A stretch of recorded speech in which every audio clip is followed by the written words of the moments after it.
देखो महाराजा रणजीत सिंह बारे एक गल ਤਾਂ ਇਹ ਵੀ ਹੈ ਨਾ ਕਿ ਉਹ ਪੜ੍ਹਾਈ ਲਿਖਾਈ ਪੱਖੋਂ ਅਨਪੜ੍ਹ ਸੀ, ਪਰ ਸਿਧਾਂਤਕ ਸਮਝ ਸੀਗੀ, ਨੈਤਿਕ ਤੌਰ ਤੇ ਉਹਨਾਂ ਨੂੰ ਸਮਝ ਸੀਗੀ। ਉਹਨਾਂ ਨੂੰ ਪੰਥਕ ਅਦਾਰਿਆਂ ਦਾ, ਪੰਥ ਦੇ ਜਥੇਦਾਰ ਦਾ, ਪੰਥਕ ਸੰਸਥਾਵਾਂ ਦਾ ਸਤਿਕਾਰ ਸੀਗਾ। ਤੇ ਦੂਜੇ ਪਾਸੇ ਜਿਹੜਾ ਅਜੋਕੇ ਦੌਰ ਦੇ ਵਿੱਚ ਜਿਹੜੀ ਦੇਖਦੇ ਹਾਂ ਕਿ ਸਿੱਖ ਸਿਆਸਤ ਦੇ ਜਿਹੜੇ ਲੰਬੜਦਾਰ ਹੈ, ਉਹਨਾਂ ਵਿੱਚ ਹੰਕਾਰ ਹੀ ਇੰਨਾ ਜ਼ਿਆਦਾ ਹੋ ਗਿਆ ਕਿ ਉਹ ਆਪਣੇ ਆਪ ਨੂੰ ਹੀ ਸੁਪਰੀਮ ਮੰਨਣ ਲੱਗ ਗਏ ਆ।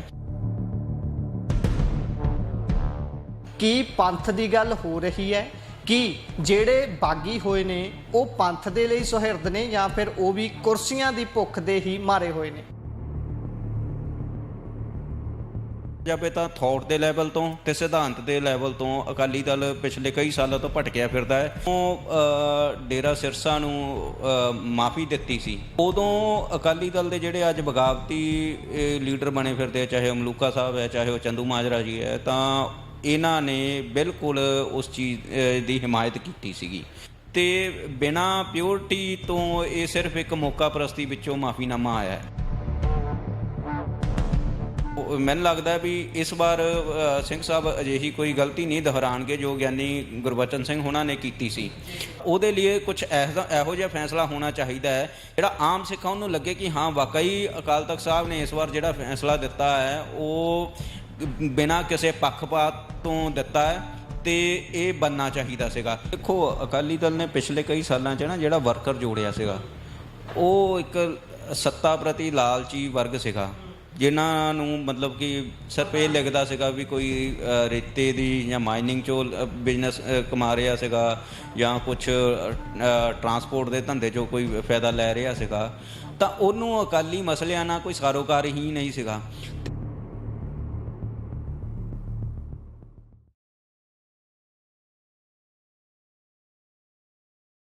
ਸਤਿ ਸ਼੍ਰੀ ਅਕਾਲ। ਪੰਜਾਬੀ ਰੇਡੀਓ ਤੇ ਪੰਜਾਬੀ ਟੀਵੀ USA ਵੇਖਣਾ ਤੁਸੀਂ ਸ਼ੁਰੂ ਕਰ ਚੁੱਕੇ ਹੋ ਤੇ ਮੈਂ ਹਾਂ ਗੁਰਪ੍ਰੀਤ ਸਿੰਘ। ਇਸ ਸਮੇਂ ਪੰਜਾਬ ਦੇ ਵਿੱਚ ਪੰਥਕ ਕਹਾਉਣ ਵਾਲੀ ਪਾਰਟੀ ਸ਼੍ਰੋਮਣੀ ਅਕਾਲੀ ਦਲ ਆਪਸੀ ਪਾਟੋ ਧਾੜ ਦੀ ਸ਼ਿਕਾਰ ਹੈ। ਪਿਛਲੇ ਕਈ ਚੋਣਾਂ ਤੋਂ ਲਗਾਤਾਰ ਲੋਕਾਂ ਦੀ ਰਮਜ ਨੂੰ ਸਮਝਣ ਦੇ ਵਿੱਚ ਅਸਫਲ ਰਹੀ ਸ਼੍ਰੋਮਣੀ ਅਕਾਲੀ ਦਲ ਦੇ ਵਿੱਚ ਸਮੇਂ-ਸਮੇਂ ਤੇ ਅਲੱਗ-ਅਲੱਗ ਬਗਾਵਤਾਂ ਹੁੰਦੀਆਂ ਰਹੀਆਂ ਨੇ, ਪਰ ਜਿਹੜੀ ਇਸ ਵਾਰ ਬਗਾਵਤ ਹੋਈ ਹੈ ਉਸ ਦੇ ਵਿੱਚ ਬਹੁਤ ਅੱਗੇ ਤੱਕ ਵਧਣ ਦੇ ਲਈ ਕੋਸ਼ਿਸ਼ ਕੀਤੀ ਗਈ ਬਾਗੀ ਧੜੇ ਦੇ ਵੱਲੋਂ। ਪਰ ਇਸ ਸਾਰੇ ਦੇ ਵਿੱਚ ਕੀ ਪੰਥ ਦੀ ਗੱਲ ਹੋ ਰਹੀ ਹੈ ਕਿ ਜਿਹੜੇ ਬਾਗੀ ਹੋਏ ਨੇ ਉਹ ਪੰਥ ਦੇ ਲਈ ਸੁਹਿਰਦ ਨੇ ਜਾਂ ਫਿਰ ਉਹ ਵੀ ਕੁਰਸੀਆਂ ਦੀ ਭੁੱਖ ਦੇ ਹੀ ਮਾਰੇ ਹੋਏ ਨੇ? ਇਹ ਸਾਰੇ ਦੇ ਬਾਬਤ ਗੱਲਬਾਤ ਹੋਣੀ ਬਹੁਤ ਜ਼ਰੂਰੀ ਹੈ ਤੇ ਉਸੇ ਵਿਸ਼ੇ ਤੇ ਗੱਲਬਾਤ ਕਰਨ ਦੇ ਲਈ ਸਾਡੇ ਨਾਲ ਸੂਝਵਾਨ ਵਿਅਕਤੀ ਇਸ ਸਮੇਂ ਮੌਜੂਦ ਨੇ। ਬਾਈ ਗੰਗਵੀਰ ਰਠੌਰ ਹੋਣੀ ਮੌਜੂਦ ਨੇ, ਉਹਨਾਂ ਨਾਲ ਗੱਲ ਕਰਕੇ ਆਪਾਂ ਇਹ ਸਾਰੇ ਸੰਦਰਭ ਜਾਣਨ ਦੀ ਕੋਸ਼ਿਸ਼ ਕਰਾਂਗੇ, ਉਹਨਾਂ ਨਾਲ ਫਤਿਹ ਦੀ ਸਾਂਝ ਪਾਉਂਦੇ ਹਾਂ, ਫਿਰ ਗੱਲ ਅੱਗੇ ਤੋਰਾਂਗੇ। ਬਾਈ ਜੀ ਸਭ ਤੋਂ ਪਹਿਲਾਂ ਪਿਆਰ ਭਰੀ ਸਤਿ ਸ਼੍ਰੀ ਅਕਾਲ। ਸਤਿ ਸ਼੍ਰੀ ਅਕਾਲ ਜੀ। ਬਾਈ ਅਸੀਂ ਦੇਖ ਰਹੇ ਹਾਂ ਸਥਿਤੀ, ਤੁਸੀਂ ਵੀ ਵੇਖ ਰਹੇ ਹੋ, ਪੰਜਾਬ ਦੇ ਵਿੱਚ ਮੁੱਢੋਂ ਪੰਥਕ ਘੁਮਾਉਣ ਵਾਲੀ ਧਿਰ, ਉਹ ਧਿਰ ਜਿਹਨੂੰ ਇੱਕ ਕਮੇਟੀ ਨੇ ਸ਼ੁਰੂ ਕੀਤਾ, ਪਰ ਇਸ ਸਮੇਂ ਐਂ ਜਾਪਦਾ ਵੀ ਉਹ ਕਮੇਟੀ ਛੋਟੀ ਹੈ, ਉਹ ਜਿਹੜੀ ਸਿਆਸੀ ਪਾਰਟੀ ਹੈ ਉਹ ਸਭ ਤੋਂ ਸੁਪਰੀਮ ਹੋ ਗਈ ਹੈ। ਇਸ ਵਿਚਾਲੇ ਪਾਟੋ ਧਾੜ ਤੁਹਾਡੇ ਸਾਹਮਣੇ ਹੈ। ਗੱਲ ਸ਼੍ਰੋਮਣੀ ਅਕਾਲੀ ਦਲ ਦੇ ਵਿੱਚ ਜੋ ਕੁਝ ਹੋ ਰਿਹਾ ਤੁਸੀਂ ਦੇਖ ਰਹੇ ਹੋ, ਤੁਹਾਨੂੰ ਕਿਤੇ ਵੀ ਇਹ ਝਲਕ ਨਜ਼ਰ ਪੈਂਦੀ ਹੈ ਕਿ ਇਹ ਸਾਰੇ ਬਾਗੀ ਧੜੇ ਵੀ ਤੇ ਕੋਰ ਪਾਰਟੀ ਜਿਹੜਾ ਕਹਿੰਦਾ ਵੀ ਅਸੀਂ ਅਸਲੀ ਅਕਾਲੀ ਹਾਂ, ਕੀ ਇਹਨਾਂ ਦੇ ਵਿੱਚੋਂ ਕੋਈ ਧਿਰ ਤੁਹਾਨੂੰ ਪੰਥ ਲਈ ਸੁਹਿਰਦ ਲੱਗਦੀ ਹੈ, ਪੰਥਕਤਾ ਲਈ ਸੁਹਿਰਦ ਲੱਗਦੀ ਹੈ, ਸਿੱਖੀ ਲਈ ਸੁਹਿਰਦ ਲੱਗਦੀ ਹੈ? ਦੇਖੋ ਜਦ ਆਪਾਂ ਗੱਲ ਕਰਦੇ ਹਾਂ ਸ਼੍ਰੋਮਣੀ ਅਕਾਲੀ ਦਲ ਦੀ, ਜਿਸ ਦੌਰ ਦੇ ਵਿੱਚ ਅੱਜ ਤੋਂ ਤਕਰੀਬਨ 100 ਸਾਲ ਪਹਿਲਾਂ ਅਕਾਲੀ ਦਲ ਖੜ੍ਹਾ ਹੋਇਆ ਸੀ ਤੇ ਜਿੰਨੇ ਸੰਘਰਸ਼ ਅਕਾਲੀ ਦਲ ਨੇ ਲੜੇ ਹੈ, ਉਹ ਆਪਾਂ ਦੇਖਦੇ ਹਾਂ ਵੀ 70-80 ਤੱਕ ਅਕਾਲੀ ਦਲ ਦੀ ਜਿਹੜੀ ਪੋਲੀਟਿਕਸ ਸੀਗੀ ਸਿੱਖ ਹਿੱਤਾਂ ਨੂੰ ਸਮਰਪਿਤ ਸੀਗੀ। ਪਰ ਜਦੋਂ 96 ਤੋਂ ਬਾਅਦ ਅਕਾਲੀ ਦਲ ਸੱਤਾ ਵਿੱਚ ਆਇਆ, 5-5 ਸਾਲ ਦੀ ਇਹਨਾਂ ਨੂੰ ਸੱਤਾ ਮਿਲੀ ਹੈ, ਤਕਰੀਬਨ ਪਿਛਲੇ 20-25 ਸਾਲ 'ਚ ਇਹਨਾਂ ਨੇ 15 ਸਾਲ ਸੱਤਾ ਵਿੱਚ ਭੋਗੀ ਹੈ, ਤਾਂ ਉਹਦੇ ਵਿੱਚ ਆਪਾਂ ਦੇਖਦੇ ਹਾਂ ਵੀ ਪੰਥ ਪਿੱਛੇ ਰਹਿ ਜਾਂਦਾ ਹੈ ਤੇ ਨਿੱਜਵਾਦ ਭਾਰੂ ਹੋ ਜਾਂਦਾ ਹੈ। ਤੇ ਉਹਦੇ ਵਿੱਚੋਂ ਇਹ ਵੀ ਦੇਖਿਆ ਵੀ ਅਕਾਲੀ ਸਿਆਸਤ ਦੇ ਵਿੱਚੋਂ ਹੀ ਮਤਲਬ ਜਿਹੜਾ ਜੋ ਨਿਕਲਿਆ ਉਹਦੇ ਵਿੱਚ ਪੰਥਕ ਐਲੀਮੈਂਟ ਘਟਦਾ ਗਿਆ ਤੇ ਈਵਨ ਲਗਾਤਾਰਤਾ ਦੇ ਨਾਲ ਆਪਾਂ ਦੇਖਦੇ ਹਾਂ ਕਿ ਅਕਾਲੀ ਦਲ ਪੰਥਕ ਮਸਲਿਆਂ ਤੋਂ ਹੀ ਪਿੱਛੇ ਹਟ ਗਿਆ। ਅਕਾਲੀ ਦਲ ਦਾ ਜਿਹੜਾ ਥੌਟ ਸੀਗਾ ਆਨੰਦਪੁਰ ਸਾਹਿਬ ਮਤਾ, ਉਹ ਵੀ ਬਿਲਕੁਲ ਖਤਮ ਹੋ ਗਿਆ, ਬਿਲਕੁਲ ਛੱਡ ਦਿੱਤਾ। ਤੇ ਆਮ ਅਕਾਲੀ ਦਲ ਜਿਹੜਾ ਸੀ, ਅਕਾਲੀ ਜਿਹੜੇ ਵਰਕਰ ਸੀਗੇ, ਉਹਨਾਂ ਦੇ ਵੀ ਸਿਰਫ ਸੀਮਿਤ ਆ, ਸਿਰਫ ਸੱਤਾ ਭੋਗਣ ਤੱਕ ਜਾਂ ਹਿੱਸੇਦਾਰੀ ਤੱਕ ਰਹਿ ਗਈ ਸੀ। ਤਾਂ ਆਪਾਂ ਦੇਖਦੇ ਹਾਂ ਵੀ ਓਵਰਆਲ ਦੇਖਿਆ ਜਾਵੇ ਤਾਂ ਥੌਟ ਦੇ ਲੈਵਲ ਤੋਂ ਤੇ ਸਿਧਾਂਤ ਦੇ ਲੈਵਲ ਤੋਂ ਅਕਾਲੀ ਦਲ ਪਿਛਲੇ ਕਈ ਸਾਲਾਂ ਤੋਂ ਭਟਕਿਆ ਫਿਰਦਾ ਹੈ। ਤੇ ਇਸ ਕਰਕੇ ਸਿੱਖਾਂ ਦੇ ਇੱਕ ਵੱਡੇ ਹਿੱਸੇ ਨੇ ਮਤਲਬ ਪਾਰਟੀ 'ਚ ਬਗਾਵਤ ਹੋਣ ਤੋਂ ਪਹਿਲਾਂ ਅਕਾਲੀ ਦਲ ਤੋਂ ਕਿਨਾਰਾ ਕਰ ਲਿਆ ਸੀ, ਨਿਕਾਲ ਦਿੱਤਾ ਸੀ ਉਹਨਾਂ ਨੂੰ। ਤੇ ਹੁਣ ਗੱਲ ਉੱਥੇ ਹੀ ਇਹ ਵੀ ਆਉਂਦੀ ਹੈ, ਆਪਾਂ 14-15 ਉਹ ਵਾਲਾ ਦੌਰ ਵੀ ਦੇਖਦੇ ਹਾਂ ਜਦੋਂ ਅਕਾਲੀ ਦਲ ਮੁੱਦੇ ਮੂੰਹ ਡਿੱਗਿਆ ਆਪਣੀਆਂ ਉਹਨਾਂ ਗਲਤੀਆਂ ਕਰਕੇ ਜਿਨ੍ਹਾਂ ਨੂੰ ਉਹ ਮੰਨਣ ਤੋਂ ਅੱਜ ਵੀ ਭੱਜਦੇ ਨੇ। ਅੱਜ ਵੀ ਇਹ ਕਹਿੰਦੇ ਨੇ ਕਿ ਬੇੜਾ ਗਰਕ ਹੋ ਜੇ, ਉਹਨਾਂ ਦਾ ਰਹੇ ਕੱਖ ਨਾ, ਜਿਨ੍ਹਾਂ ਨੇ ਇਹ ਕੁਝ ਕੀਤਾ ਤੇ ਅਕਾਲੀ ਦਲ ਬਦਨਾਮ ਹੋ ਰਿਹਾ। ਪਰ ਉਹ ਸਾਰੀਆਂ ਗੱਲਾਂ ਨੂੰ ਜੋੜ ਕੇ ਜਦੋਂ ਅੱਜ ਸਥਿਤੀ ਦੇਖਦੇ ਹਾਂ, ਅੱਜ ਉਹੀ ਜਿਹੜੀ ਬਾਗੀ ਧਿਰ ਹੈ ਉਹ ਕਹਿੰਦੀ ਹੈ ਵੀ ਉਸ ਸਮੇਂ ਸਾਨੂੰ ਨੀਵੇਂ ਹੋਣਾ ਚਾਹੀਦਾ ਸੀ, ਫਲਾਨਾ ਟਮਕਾਨਾ। ਪਰ ਸਿੱਧੇ ਤੌਰ ਤੇ ਉਹਨਾਂ ਦੇ ਵੱਲੋਂ ਅਕਾਲ ਤਖਤ ਸਾਹਿਬ ਤੇ ਜਾ ਕੇ ਪੇਸ਼ ਹੋਇਆ ਗਿਆ, ਆਪਣੀ ਗਲਤੀ ਨੂੰ ਲਿਖਤੀ ਰੂਪ ਦੇ ਵਿੱਚ ਅਕਾਲ ਤਖਤ ਸਾਹਿਬ ਦੇ ਅੱਗੇ ਤੇ ਗਿਆਨੀ ਰਘਵੀਰ ਸਿੰਘ ਹੁਣੀ ਜਿਹੜੇ ਜਥੇਦਾਰ ਸਾਹਿਬ ਨੇ ਉਹਨਾਂ ਨੂੰ ਮਾਫੀਨਾਮਾ ਆਪਣਾ ਦਿੱਤਾ ਗਿਆ ਕਿ ਅਸੀਂ ਆਹ ਕੁਝ ਗੱਲ ਬੱਜਰ ਕਰੈਤਾਂ ਕੀਤੀਆਂ ਨੇ। ਹੁਣ ਸ਼੍ਰੋਮਣੀ ਅਕਾਲੀ ਦਲ ਦੇ ਜਿਹੜੇ ਇਸ ਸਮੇਂ ਮੌਜੂਦਾ ਪ੍ਰਧਾਨ ਨੇ ਸੁਖਬੀਰ ਬਾਦਲ ਹੁਣੀ, ਉਹਨਾਂ ਨੇ ਵੀ ਬੰਦ ਚਿੱਠੀ ਦੇ ਦਿੱਤੀ ਹੈ। ਪਰ ਇਹ ਸਭ ਦੇ ਵਿੱਚ ਮੇਰਾ ਸਵਾਲ ਫਿਰ ਉਹੀ ਹੈ ਵੀ ਤੁਸੀਂ ਮੰਨਦੇ ਹੋ ਇਹ ਸਾਰਾ ਕੁਝ ਜੋ ਕਰ ਰਹੇ ਨੇ ਇਹ ਸਿੱਖੀ ਜਾਂ ਸਿੱਖਾਂ ਦੇ ਦਿਵਾਲੇ ਘੁੰਮ ਰਿਹਾ ਜਾਂ ਫਿਰ ਇਹਨਾਂ ਦਾ ਨਿੱਜਵਾਦ ਹੀ ਹੱਲੇ ਵੀ ਅੱਗੇ ਹੈ ਵੀ ਸੁਖਬੀਰ ਬਾਦਲ ਪਾਸੇ ਹਟ ਜੇ ਅਸੀਂ ਆ ਜਾਈਏ, ਪਰ ਪੰਥ ਜਾਂ ਪੰਥਕਤਾ ਵਾਲੀ ਗੱਲ ਕੋਈ ਰਹੂਗੀ ਵਿੱਚ ਜਾਂ ਨਹੀਂ ਨਜ਼ਰ ਆਉਂਦੀ ਤੁਹਾਨੂੰ? ਮੈਂ ਉਹ ਪੁੱਛ ਰਿਹਾ। ਦੇਖੋ ਹਾਲੇ ਤੱਕ ਤਾਂ ਬਾਗੀ ਧੜੇ ਦਾ ਕੋਈ ਅਜਿਹਾ ਕੰਮ ਨਹੀਂ ਕੀਤਾ ਵੀ ਜਿਹੜੇ ਉਹਨਾਂ ਦੀ ਕ੍ਰੈਡੀਬਿਲਟੀ ਸਿੱਖ ਹਿੱਤਾਂ ਦੇ ਮਸਲੇ ਤੇ ਬਣਦੀ ਹੋਵੇ। ਦੂਸਰੀ ਗੱਲ ਇਹ ਹੈ ਵੀ ਜਦੋਂ ਡੇਰਾ ਸਿਰਸਾ ਨੂੰ ਮਾਫੀ ਦਿੱਤੀ ਸੀ ਉਦੋਂ ਅਕਾਲੀ ਦਲ ਦੇ ਜਿਹੜੇ ਅੱਜ ਬਗਾਵਤੀ ਲੀਡਰ ਬਣੇ ਫਿਰਦੇ ਆ, ਚਾਹੇ ਉਹ ਮਲੂਕਾ ਸਾਹਿਬ ਹੈ, ਚਾਹੇ ਉਹ ਚੰਦੂ ਮਾਜਰਾ ਜੀ ਹੈ, ਤਾਂ ਇਹਨਾਂ ਨੇ ਬਿਲਕੁਲ ਉਸ ਚੀਜ਼ ਦੀ ਹਿਮਾਇਤ ਕੀਤੀ ਸੀਗੀ।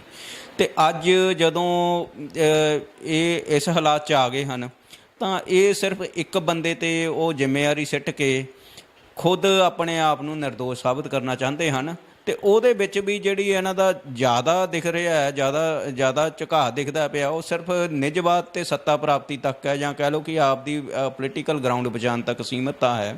ਤਾਂ ਮੈਨੂੰ ਨਹੀਂ ਲੱਗਦਾ ਵੀ ਇਸ ਹਾਲਾਤ ਦੇ ਵਿੱਚ ਇਹਨਾਂ ਦੀ ਕੋਈ ਫੇਸ ਵੈਲਿਊ ਬਣ ਰਹੀ ਹੈ ਜਾਂ ਸੰਗਤ ਇਹਨਾਂ ਨੂੰ ਸੀਰੀਅਸਲੀ ਲੈ ਰਹੇ ਹੈ। ਤਾਂ ਸਿੱਖਾਂ ਦਾ ਮਤਲਬ ਜਿਹੜਾ ਮੈਜੋਰਟੀ ਆਫ ਸਿੱਖ ਹੈ ਉਹ ਇਸ ਨੂੰ ਇੱਕ ਸਿਆਸੀ ਪੈਂਤਰੇਬਾਜ਼ੀ ਨਾਲ ਹੀ ਦੇਖਦੇ ਹਨ। ਉਹਨਾਂ ਨੂੰ ਲੱਗਦਾ ਹੈ ਕਿ ਇਹਨਾਂ ਦੇ ਵਿੱਚ ਵਿਚਾਰ ਦੇ ਤੌਰ 'ਤੇ ਜਾਂ ਉਹ ਕਹਿ ਲਓ ਕਿ ਇੱਕ ਹੱਕ ਸੱਚ ਨਾਲ ਕਹਿ ਲਈਏ ਜਾਂ ਇਮਾਨਦਾਰੀ ਦੀ ਘਾਟ ਦਿਖਦੀ ਹੈ। ਅਤੇ ਬਿਨਾਂ ਪਿਓਰਟੀ ਤੋਂ ਇਹ ਸਿਰਫ ਇੱਕ ਮੌਕਾ ਪ੍ਰਸਤੀ ਵਿੱਚੋਂ ਮਾਫੀਨਾਮਾ ਆਇਆ ਹੈ। ਤਾਂ ਇਸ ਕਰਕੇ ਮੈਨੂੰ ਲੱਗਦਾ ਵੀ ਸੰਗਤ ਦੇ ਵਿੱਚ ਬਾਗੀ ਧੜੇ ਨੂੰ ਹਾਲੇ ਤੱਕ ਪ੍ਰਵਾਨ ਨਹੀਂ ਕੀਤਾ ਗਿਆ। ਨਿੱਜਤਾ ਤੁਹਾਡਾ ਮੰਨਣਾ ਹੈ ਵੀ ਨਿੱਜਤਾ ਜਾਂ ਕੁਰਸੀ ਦੀ ਭੁੱਖ ਲਾਲਸਾ ਉਹ ਜ਼ਿਆਦਾ ਅੱਗੇ ਪ੍ਰਚੰਡ ਨਜ਼ਰ ਆਉਂਦੀ ਹੈ। ਪਰ ਇੱਥੇ ਆਪਾਂ ਹੁਣ ਗੱਲ ਕਰੀਏ ਸੁਖਬੀਰ ਬਾਦਲ ਦੇ ਵੱਲੋਂ ਲਿਖਤੀ ਰੂਪ 'ਚ ਆਪਣਾ ਜਿਹੜਾ ਪੱਖ ਰੱਖਿਆ ਗਿਆ ਹੈ ਅਕਾਲ ਤਖਤ ਸਾਹਿਬ ਦੇ ਅੱਗੇ, ਤੁਹਾਨੂੰ ਲੱਗਦਾ ਹੈ ਕਿਉਂਕਿ ਜੋ ਆਪਾਂ ਬੀਤੇ ਸਮੇਂ 'ਚੋਂ ਗੱਲਾਂ ਸੁਣਦੇ ਆ, ਮੈਂ ਸ਼ੁਰੂਆਤ ਦੇ ਵਿੱਚ ਵੀ ਕਿਹਾ ਸੀ ਕਿ ਇੱਕ ਪਾਰਟੀ ਜਿਹੜੀ ਸ਼੍ਰੋਮਣੀ ਗੁਰਦੁਆਰਾ ਪ੍ਰਬੰਧਕ ਕਮੇਟੀ ਨੇ ਸੰਘਰਸ਼ ਕਰਨ ਲਈ ਬਣਾਈ, ਪਰ ਅੱਜ ਪਾਰਟੀ ਵੱਡੀ ਹੈ, ਪਾਰਟੀ ਡਿਸਾਈਡ ਕਰਦੀ ਹੈ ਕਿ ਸ਼੍ਰੋਮਣੀ ਗੁਰਦੁਆਰਾ ਪ੍ਰਬੰਧਕ ਕਮੇਟੀ ਕਿਵੇਂ ਚੱਲੇਗੀ, ਕਿਵੇਂ ਹੋਏਗਾ। ਇਸ ਦੇ ਵਿੱਚ ਕੋਈ ਲੁਕੋ ਜਾਂ ਲੁਕਸ਼ੇਪ ਵਾਲੀ ਗੱਲ ਨਹੀਂ ਹੈ, ਇਹ ਜਨਤਕ ਹੈ ਸਾਰਾ ਕੁਝ। ਅਤੇ ਲੱਗਦਾ ਹੈ ਜਿਹੜੀ ਕ੍ਰੈਡੀਬਿਲਟੀ ਹੋਣੀ ਚਾਹੀਦੀ ਹੈ ਉਹਨਾਂ ਸੰਸਥਾਵਾਂ ਦੀ, ਸਿੱਖਾਂ ਦੀ ਸਿਰਮੌਰ ਸੰਸਥਾ ਦੀ, ਉਹ ਰਹਿ ਪਾਏਗੀ। ਮੈਂ ਜਥੇਦਾਰ ਸਾਹਿਬ ਵਾਲੇ ਮੁੱਦੇ 'ਚ ਵੀ ਗੱਲ ਕਰ ਰਿਹਾ, ਬੇਸ਼ੱਕ ਉਹਨਾਂ ਨੂੰ ਲਿਖਤੀ ਰੂਪ 'ਚ ਦਿੱਤਾ ਗਿਆ ਕਿ ਜਥੇਦਾਰ ਸਾਹਿਬ ਆਜ਼ਾਦੀ ਦੇ ਨਾਲ ਜਿਹੜਾ ਸਿੱਖ ਕੌਮ ਦੀ ਇੱਕ ਸਪਿਰਿਟ ਹੈ ਅਸੀਂ ਬਹੁਤ ਨਿਮਾਣੇ ਹਾਂ, ਅਸੀਂ ਉੱਥੇ ਜਾ ਕੇ ਝੁਕਦੇ ਹਾਂ, ਪਰ ਫਿਰ ਵੀ ਸਵਾਲ ਤਾਂ ਖੜੇ ਹੁੰਦੇ ਨੇ ਜੋ ਬੀਤੇ ਸਮੇਂ 'ਚ ਹੁੰਦੇ ਰਹੇ ਨੇ। ਤੁਹਾਨੂੰ ਲੱਗਦਾ ਕਿ ਉਸ ਆਜ਼ਾਦੀ ਦੇ ਨਾਲ, ਉਸ ਬੇਬਾਕੀ ਦੇ ਨਾਲ ਕੋਈ ਫੈਸਲਾ ਆ ਸਕਦਾ ਹੈ, ਖਾਸ ਤੌਰ 'ਤੇ ਇਸਟੈਬਲਿਸ਼ ਧਿਰ ਦੇ ਖਿਲਾਫ, ਉਸ ਧਿਰ ਦੇ ਖਿਲਾਫ ਜਿਸ ਧਿਰ ਤੇ ਇਲਜ਼ਾਮ ਲੱਗਦੇ ਨੇ ਉਦੋਂ ਤੋਂ ਲੈ ਕੇ ਹੁਣ ਤੱਕ ਕਿ ਉਹਨਾਂ ਨੇ ਕੀ ਕੁਝ ਪੰਥ ਦੇ ਨਾਲ ਕਾਂਡ ਕੀਤੇ ਨੇ ਤੇ ਪੰਜਾਬ ਨਾਲ ਕਾਂਡ ਕੀਤੇ? ਦੇਖੋ, ਜਿੱਥੇ ਤੱਕ ਤਾਂ ਸੰਸਥਾਵਾਂ ਦੇ ਰਸੂਖ ਦੀ ਗੱਲ ਹੈ ਜਾਂ ਉਹਨਾਂ ਦੇ ਕ੍ਰੈਡੀਬਿਲਟੀ ਦੀ ਗੱਲ ਹੈ, ਪਿਛਲੇ ਕੁਝ ਸਾਲਾਂ 'ਚ ਅਕਾਲ ਤਖਤ ਸਾਹਿਬ ਦੀ ਵੀ ਜਿਹੜੇ ਇੱਕ ਕਹਿ ਲਓ ਕਿ ਹਸਤੀ ਨੂੰ ਵੀ ਵੱਡੀ ਢਾਹ ਲਗਾਈ ਗਈ ਜਦੋਂ ਕਿ ਮਤਲਬ ਸ਼੍ਰੋਮਣੀ ਅਕਾਲੀ ਦਲ ਦੇ ਹੱਕ ਦੇ ਵਿੱਚ ਮਾਫੀਨਾਮਾ ਆਇਆ ਸੀਗਾ। ਤਾਂ ਉਹਨੇ ਜਥੇਦਾਰ ਸਾਹਿਬ ਦੀ ਵੀ ਇੱਕ ਹੈਸੀਅਤ 'ਤੇ ਦਾਗ ਲਗਾਇਆ ਸੀਗਾ। ਅਤੇ ਹੁਣ ਵੀ ਜੇਕਰ ਅਜਿਹਾ ਕੁਛ ਹੀ ਹੁੰਦਾ ਹੈ ਤਾਂ ਮੈਨੂੰ ਲੱਗਦਾ ਵੀ ਇਹਦੇ ਨਾਲ ਅਕਾਲ ਤਖਤ ਸਾਹਿਬ ਦੀ ਇੱਕ ਜਿਹੜੀ ਕ੍ਰੈਡੀਬਿਲਟੀ ਹੈ ਉਹ ਨੀਵੀਂ ਜਾਊਗੀ। ਤੇ ਮੈਨੂੰ ਲੱਗਦਾ ਵੀ ਇਸ ਵਾਰ ਸਿੰਘ ਸਾਹਿਬ ਅਜਿਹੀ ਕੋਈ ਗਲਤੀ ਨਹੀਂ ਦੁਹਰਾਉਣਗੇ ਜੋ ਗਿਆਨੀ ਗੁਰਬਚਨ ਸਿੰਘ ਹੋਣਾ ਨੇ ਕੀਤੀ ਸੀ। ਹਾਲਾਂਕਿ ਗਿਆਨੀ ਗੁਰਬਚਨ ਸਿੰਘ ਹੋਣਾ ਬਾਰੇ ਵੀ ਇਹੀ ਕਿਹਾ ਜਾਂਦਾ ਸੀ ਕਿ ਉਹਨਾਂ ਨੇ ਜੋ ਮਾਫੀਨਾਮਾ ਦਿੱਤਾ ਵੀ ਸੀਗਾ ਉਹ ਵੀ ਪਿੱਛੋਂ ਅਕਾਲੀ ਲੀਡਰਸ਼ਿਪ ਦੇ ਕਹੇ ਤੇ ਦਿੱਤਾ ਸੀਗਾ।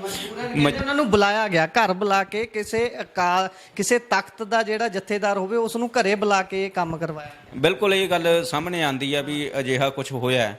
ਪਰ ਜੇਕਰ ਆਪਾਂ ਨੂੰ ਸੰਸਥਾਵਾਂ ਦਾ ਰਸੂਖ ਦੁਆਰਾ ਖੜਾ ਕਰਨਾ ਪੈਣਾ ਤਾਂ ਉਹਦੇ ਵਿੱਚ ਇੱਕ ਪਿਓਰਟੀ ਹੋਣੀ ਚਾਹੀਦੀ ਆ, ਉਹਦੇ ਵਿੱਚ ਇਮਾਨਦਾਰੀ ਵਾਲੀ ਪਹੁੰਚ ਹੋਣੀ ਚਾਹੀਦੀ ਹੈ ਤੇ ਉਹਦੇ ਵਿੱਚ ਸਿੱਖਾਂ ਦੇ ਵਿੱਚ ਮੁੜ ਤੋਂ ਆਪਣੇ ਤਖਤਾਂ ਤੇ ਸੰਸਥਾਵਾਂ ਦਾ ਰਸੂਖ ਬਣਾਉਣ ਦੀ ਲੋੜ ਪਵੇਗੀ। ਤਾਂ ਉਹਦੇ ਲਈ ਕੁਝ ਇਹੋ ਜਿਹਾ ਫੈਸਲਾ ਹੋਣਾ ਚਾਹੀਦਾ ਹੈ ਕਿ ਜਿਹਦੇ ਵਿੱਚ ਸੰਗਤ ਨੂੰ ਜਾਂ ਕਹਿ ਲਓ ਕਿ ਸਿੱਖਾਂ ਨੂੰ, ਜਿਹੜਾ ਆਮ ਸਿੱਖ ਆ ਉਹਨੂੰ ਲੱਗੇ ਕਿ ਹਾਂ ਵਾਕਈ ਅਕਾਲ ਤਖਤ ਸਾਹਿਬ ਨੇ ਇਸ ਵਾਰ ਜਿਹੜਾ ਫੈਸਲਾ ਦਿੱਤਾ ਹੈ ਉਹ ਬਿਨਾਂ ਕਿਸੇ ਪੱਖਪਾਤ ਤੋਂ ਦਿੱਤਾ ਹੈ ਤੇ ਇਹ ਬਣਨਾ ਚਾਹੀਦਾ ਸੀਗਾ। ਇੱਥੇ ਇੱਕ ਹੋਰ ਗੱਲ ਵੀ ਕਰਨੀ ਬਣਦੀ ਹੈ ਕਿ ਸ਼੍ਰੋਮਣੀ ਅਕਾਲੀ ਦਲ ਦੇ ਵਿੱਚ ਵੀ ਜਿਹੜਾ ਡੀਸੈਂਟਰਲਾਈਜੇਸ਼ਨ ਜ਼ਰੂਰੀ ਹੈ ਅੱਜ ਦੇ ਦੌਰ ਦੇ ਵਿੱਚ। ਅਕਾਲੀ ਦਲ ਕਿਸੇ ਟੱਬਰ ਦੀ ਨਿੱਜੀ ਜਗੀਰ ਨਹੀਂ ਹੈ। ਅਕਾਲੀ ਦਲ ਸਿੱਖਾਂ ਦੀ ਰਾਜਨੀਤਿਕ ਨੁਮਾਇੰਦਾ ਜਮਾਤ ਹੈ। ਇਹਦੇ ਵਿੱਚ ਪਹਿਲੇ ਦੌਰ ਦੇ ਵਿੱਚ ਕਾਫੀ ਡੀਸੈਂਟਰਲਾਈਜੇਸ਼ਨ ਸੀਗੀ, ਉਹ ਖਤਮ ਕਰਕੇ ਇੱਕ ਟੱਬਰ ਦੇ ਆਸੇ-ਪਾਸੇ ਹੀ ਅੱਜ ਦਾ ਅਕਾਲੀ ਦਲ ਸੀਮਿਤ ਕਰ ਦਿੱਤਾ ਗਿਆ। ਉਹਦੇ ਨਾਲ ਕੀ ਹੋਇਆ ਕਿ ਜਿਹੜਾ ਅਕਾਲੀ ਦਲ ਹੈ ਉਹ ਪੰਥ ਦੇ ਹਿੱਤਾਂ ਦੀ ਲੜਾਈ ਛੱਡ ਕੇ ਇੱਕ ਟੱਬਰ ਦੇ ਇੱਕ ਕਹਿ ਲਓ ਕਿ ਇੱਕ ਪ੍ਰਾਈਵੇਟ ਲਿਮਟਿਡ ਫਰਮ ਬਣ ਗਿਆ। ਤੇ ਇਸ ਜਿਹੜਾ ਉਹ ਨਵੀਂ ਜਿਹੜੀ ਛਾਪ ਬਣੀ ਆ ਅਕਾਲੀ ਦਲ ਦੀ, ਉਸ ਚੀਜ਼ 'ਚੋਂ ਵੀ ਨਿਕਲਣ ਦੀ ਲੋੜ ਹੈ। ਜੇਕਰ ਆਪਾਂ ਦੇਖੀਏ ਕਿ ਇਸ ਖਿੱਤੇ ਦੇ ਵਿੱਚ ਸਿੱਖ ਸਿਆਸਤ ਹਮੇਸ਼ਾ ਜਿੰਦੀ ਰੱਖਣੀ ਹੈ ਤਾਂ ਅਕਾਲੀ ਦਲ ਨੂੰ ਜਿੰਦਾ ਵੀ ਰੱਖਣਾ ਪਊਗਾ, ਪਰ ਅਕਾਲੀ ਦਲ ਨੂੰ ਸਿਧਾਂਤ ਅਤੇ ਸਿੱਖ ਹਿੱਤਾਂ ਦੀ ਪਾਰਟੀ ਬਣਾ ਕੇ ਵਿਕੇਂਦਰੀਕਰਨ ਦੀ ਨੀਤੀ ਤੇ ਚੱਲਦੇ ਹੋਏ ਨਵੀਂ ਲੀਡਰਸ਼ਿਪ ਕ੍ਰੀਏਟ ਕਰਨੀ ਪਊਗੀ ਤੇ ਉਹ 'ਤੇ ਕਿਸੇ ਇੱਕ ਪਰਿਵਾਰ ਦਾ ਕੋਈ ਕਬਜ਼ਾ ਨਹੀਂ ਹੋਣਾ ਚਾਹੀਦਾ ਤੇ ਸਿੱਖਾਂ ਦੇ ਵਿੱਚ ਸਮੂਹਿਕ ਤੌਰ 'ਤੇ ਫੈਸਲਾ ਲੈਣ ਦੀ ਨਵੀਂ ਸ਼ੁਰੂਆਤ ਕਰਨੀ ਪਊਗੀ। ਜੀ, ਇਹ ਚੀਜ਼ਾਂ ਹੋਣੀਆਂ ਚਾਹੀਦੀਆਂ ਨੇ, ਪਰ ਇੱਕ ਦੂਸਰਾ ਪੱਖ ਇਹ ਵੀ ਹੈ, ਜਿਹੜੇ ਬਾਦਲ ਧੜਾ ਹੈ ਉਹ ਇੱਥੋਂ ਤੱਕ ਗੱਲ ਕਰਦੇ ਨੇ ਕਿ ਜਿਹੜੇ ਬਾਗੀ ਹੋਏ ਨੇ ਇਹ ਆਪ ਨਹੀਂ ਹੋਏ, ਇਹਨਾਂ ਨੂੰ ਕਰਵਾਇਆ ਗਿਆ, ਇਹਨਾਂ ਦੇ ਪਿੱਛੇ ਪਾਵਰ ਹੈ। ਤੁਸੀਂ ਮੰਨਦੇ ਹੋ ਕਿ ਇਹਨਾਂ ਦੇ ਪਿੱਛੇ ਕੋਈ ਪਾਵਰ ਵੀ ਹੋ ਸਕਦੀ ਹੈ? ਕਹਿ ਲਓ ਵੀ ਦਿੱਲੀ ਵਾਲੇ ਕਹਿੰਦੇ ਇਹਨਾਂ ਦੇ ਪਿੱਛੇ ਨੇ, ਜਾਂ ਇਹਨਾਂ ਨੂੰ ਕੋਈ ਸਪੋਰਟ ਕਰ ਰਿਹਾ ਜਿਹੜਾ ਕਹਿ ਰਿਹਾ ਵੀ ਤੁਸੀਂ ਸ਼੍ਰੋਮਣੀ ਅਕਾਲੀ ਦਲ ਨੂੰ, ਸਿੱਖਾਂ ਦੀ ਨੁਮਾਇੰਦਾ ਜਮਾਤ ਨੂੰ ਤੋੜੋ। ਕੀ ਅਸੀਂ ਇਹ ਮੰਨ ਸਕਦੇ ਹਾਂ ਕਿ ਇਹਦੇ ਪਿੱਛੇ ਕੋਈ ਵੱਡੀ ਰਣਨੀਤੀ ਜਾਂ ਕੋਈ ਵੱਡਾ ਪ੍ਰੋਜੈਕਟ ਹੋ ਸਕਦਾ ਹੈ ਕਿਸੇ ਧਿਰ ਦਾ, ਜਿਹੜੀ ਸਿੱਖਾਂ ਨੂੰ ਖਿਲਾਰਨਾ, ਸਿੱਖਾਂ ਨੂੰ ਖਿੰਡਰਨਾ ਪੁੰਡਰਨਾ ਚਾਹੁੰਦੀ ਹੋਵੇ? ਦੇਖੋ, ਇਹ ਤਾਂ ਮਤਲਬ ਨਾ 1947 ਤੋਂ ਬਾਅਦ ਹੀ ਹੋ ਗਿਆ ਸੀ ਅਕਾਲੀ ਸਿਆਸਤ ਨੂੰ ਖਤਮ ਕਰਨ ਲਈ, ਚਾਹੇ ਉਹ ਕਾਂਗਰਸ ਰਹੀ ਹੈ ਜਾਂ ਮੌਜੂਦਾ ਦੌਰ ਦੀ ਬੀਜੇਪੀ। ਇਹਨੇ ਹਮੇਸ਼ਾ ਹੀ ਇਹ ਨੀਤੀ ਅਪਣਾਈ ਹੈ ਕਿ ਪੰਜਾਬ ਦੇ ਵਿੱਚ ਅਕਾਲੀ ਜਿਹੜੀ ਪਾਰਟੀ ਹੈ, ਸਿੱਖਾਂ ਦੀ ਨੁਮਾਇੰਦਾ ਜਮਾਤ ਹੈ, ਉਹਨੂੰ ਧੜੇਬੰਦੀ ਦੇ ਵਿੱਚ ਵੰਡਿਆ ਜਾਵੇ ਤੇ ਸਿੱਖਾਂ ਦੀ ਜਿਹੜੀ ਸ਼ਕਤੀ ਹੈ ਉਹਨੂੰ ਖਿੰਡਾਇਆ ਜਾ ਸਕੇ ਤੇ ਤਾਂ ਜੋ ਸਿੱਖ ਆਪਣੇ ਜਿਹੜੇ ਅਸਲ ਪੰਥਕ ਮਸਲੇ ਹਨ, ਚਾਹੇ ਉਹ ਖੇਤਰੀ ਮਸਲੇ ਹਨ, ਚਾਹੇ ਉਹ ਪਾਣੀ ਦਾ ਮਸਲਾ ਹੈ ਜਾਂ ਪੰਜਾਬ ਦੇ ਹੱਕੀ ਮਸਲੇ ਹਨ, ਉਹਨਾਂ ਦੀ ਮੰਗ ਛੱਡ ਕੇ ਇੱਕ ਆਮ ਮਸ਼ਹੂਰੀ ਵਾਲੀਆਂ ਪਾਰਟੀਆਂ ਵਾਂਗ ਜਿਹੜੀਆਂ ਪੋਪੂਲਰ ਏਜੰਡਾ ਪੇਸ਼ ਕਰਦੀਆਂ ਫ੍ਰੀ ਬੀਜ ਤੱਕ ਜਾਂ ਕੁਛ ਸਿੱਖ ਮਸਲਿਆਂ ਤੋਂ ਕੇਂਦਰਿਤ ਨਾ ਰਵੇ ਅਤੇ ਦੂਸਰੇ ਮਸਲੇ ਆਮ ਮਸਲਿਆਂ ਦੀ ਰਾਜਨੀਤੀ ਕਰਦੇ ਹੋਏ ਮੇਨ ਏਜੰਡੇ ਤੋਂ ਭਟਕ ਜਾਵੇ। ਸੋ ਇਹੀ ਕਾਰਨ ਹੈ ਕਿ ਅਜੋਕੇ ਦੌਰ ਦੇ ਵਿੱਚ ਵੀ ਜਦ ਦੇਖਦੇ ਹਾਂ ਵੀ ਮਲੂਕਾ ਸਾਹਿਬ ਦੇ ਟੱਬਰ ਵਿੱਚੋਂ ਹੀ ਬੀਜੇਪੀ ਦੀ ਉਮੀਦਵਾਰੀ ਵਜੋਂ ਇਲੈਕਸ਼ਨ ਲੜੀ ਜਾਂਦੀ ਹੈ ਤੇ ਚੰਦੂ ਮਾਜਰਾ ਸਾਹਿਬ ਚਾਹੁੰਦੇ ਸਨ ਕਿ ਬੀਜੇਪੀ ਨਾਲ ਅਲਾਈਅੰਸ ਹੋਵੇ ਤੇ ਈਵਨ ਢੀਂਡਸਾ ਸਾਹਿਬ ਨੇ ਵਿਧਾਨ ਸਭਾ ਦੇ ਵਿੱਚ ਬੀਜੇਪੀ ਨਾਲ ਗੱਠਜੋੜ ਕੀਤਾ ਤੇ ਹੁਣ ਮਤਲਬ ਇਹਨਾਂ ਨੂੰ ਅਕਾਲੀ ਸਿਆਸਤ ਖੜਿਆ ਕਰਨ ਦੀ ਮਤਲਬ ਇੱਕਦਮ ਹੀ ਸੋਝੀ ਪੈ ਗਈ। ਹਾਂ, ਦੂਜੀ ਗੱਲ ਇਹ ਹੈ ਵੀ ਜੇ ਇਸ ਹਾਲਤ ਦੇ ਵਿੱਚ ਬੀਜੇਪੀ ਦੀ ਸਪੋਰਟ ਨਾਲ ਜਾਂ ਕਹਿ ਲਓ ਕਿ ਕੱਲ੍ਹ ਨੂੰ ਕਾਂਗਰਸ ਦੀ ਸਪੋਰਟ ਨਾਲ ਜਾਂ ਕੋਈ ਆਮ ਆਦਮੀ ਪਾਰਟੀ ਦੀ ਸਪੋਰਟ ਨਾਲ ਕੋਈ ਅਕਾਲੀ ਪਾਰਟੀ ਆਂਦੀ ਹੈ ਤਾਂ ਮੈਨੂੰ ਲੱਗਦਾ ਹੈ ਕਿ ਉਹ ਵੱਡਾ ਧਿਰ ਬਣ ਕੇ ਨਹੀਂ ਆਊਗੀ, ਇੱਕ ਛੋਟਾ ਪਿਛਲੱਗੂ ਧਿਰ ਬਣੂਗੀ ਤੇ ਜਿਹੜੀ ਕਿ ਜ਼ਿਆਦਾ ਵੱਡਾ ਨੁਕਸਾਨ ਕਰੂਗੀ। ਸੋ ਮੈਨੂੰ ਲੱਗਦਾ ਕਿ ਅਜੋਕੇ ਦੌਰ ਦੇ ਵਿੱਚ ਅਕਾਲੀ ਥੋਟ 'ਤੇ ਖੜ੍ਹੇ ਹੋ ਕੇ ਰਾਜਨੀਤੀ ਕਰਨ ਦੀ ਲੋੜ ਹੈ। ਫੈਡਰਲਿਜ਼ਮ ਦਾ ਅਨੰਦਪੁਰ ਸਾਹਿਬ ਦਾ ਮਤਾ ਸੀਗਾ, ਉਹਦੇ ਬਾਰੇ ਕਲੈਰਿਟੀ ਨਾਲ ਗੱਲ ਕਰਨ ਦੀ ਲੋੜ ਹੈ। ਪਰ ਮੈਂ ਦੇਖ ਰਿਹਾ ਕਿ ਅਜੋਕੇ ਦੌਰ ਦੇ ਵਿੱਚ ਸਿੱਖ ਸਿਆਸਤ ਵਿੱਚੋਂ ਜਾਂ ਅਕਾਲੀ ਲੀਡਰਸ਼ਿਪ ਵੱਲੋਂ ਇਹੋ ਜਿਹੇ ਮਸਲਿਆਂ 'ਤੇ ਕੋਈ ਵਿਚਾਰ ਹੀ ਨਹੀਂ ਹੋ ਰਿਹਾ। ਪਿੱਛੇ ਛੱਡ ਚੁੱਕੇ ਨੇ ਨਾ। ਜਦੋਂ ਵੀ ਸੱਤਾ ਤੋਂ ਬਾਹਰ ਹੁੰਦੇ ਨੇ ਉਦੋਂ ਇਹ ਸਾਰੇ ਮੁੱਦਿਆਂ ਤੇ ਗੱਲ ਵੀ ਹੁੰਦੀ, ਬੰਦੀ ਸਿੰਘਾਂ ਦੀ ਗੱਲ ਵੀ ਹੁੰਦੀ, ਅਨੰਦਪੁਰ ਸਾਹਿਬ ਦੇ ਮਤੇ ਦੀ ਗੱਲ ਵੀ ਹੁੰਦੀ, ਪੰਜਾਬ ਦੇ ਪਾਣੀਆਂ ਦੀ ਗੱਲ, ਚੰਡੀਗੜ੍ਹ ਦੀ ਗੱਲ ਹੁੰਦੀ ਹੈ।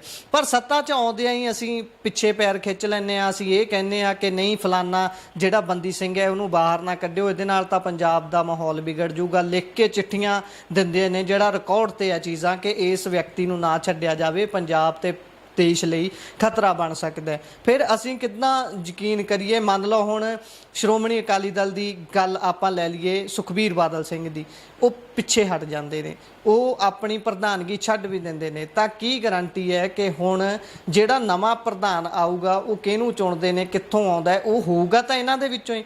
ਗਲਤੀਆਂ ਦੇ ਬਰਾਬਰ ਭਾਗੀਦਾਰ ਉਹ ਵੀ ਹੋਣਗੇ ਜਾਂ ਕਿਤੇ ਉਹ ਨਵਾਂ ਲੈ ਆਉਣਗੇ।